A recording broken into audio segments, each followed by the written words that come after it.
ప్రార్థన చేస్తున్నావా పొంతులమ్మా? రోజు చేస్తున్నావా? రోజు చేస్తున్నాను. ఏమని చేస్తావు రోజుని? రోజును చర్చి డెవలప్ అవ్వాలి, అందరూ రావాలి, ఇంకా ఇంకా నిండుగా యువతలు కూడా నిండిపోవాలి జనం. చెరువు దగ్గర ప్రార్థన, చర్చిలో ప్రార్థన, బలిపీఠం దగ్గర ప్రార్థన, మరియమ్మ దగ్గర, యేసు దగ్గర రారమ్మని పిలుస్తున్నావు చేతులు జాపుకుని అని చెప్పి అక్కడ పెద్ద చెడ్డ కట్టాలి, ఖాళీ స్థలం ఉండకుండా ఆ చెడ్డలో అందరం ఉండాలి. జనాలు ఎక్కడి నుంచి దేశాల నుంచి రావాలి అని చెప్పి రోజు ప్రార్థన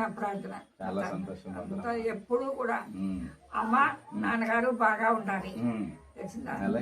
వయసు అయిపోయినా కూడా వాళ్ళు కావాలి కదా, తల్లి తండ్రిని కొడుకు అభివృద్ధిలోకి వచ్చేటని వాళ్ళు సంతోషించాలి. ప్రార్థన చేస్తున్నాను. మీలాంటి వాళ్ళు అందరూ వచ్చి అక్కడ ఉండాలి. మీలాంటి వాళ్ళు అందరూ వచ్చి అక్కడ ఉండాలి. అక్కడే ఉండాలి, కొండ దగ్గర ఉండాలి మీరందరూ.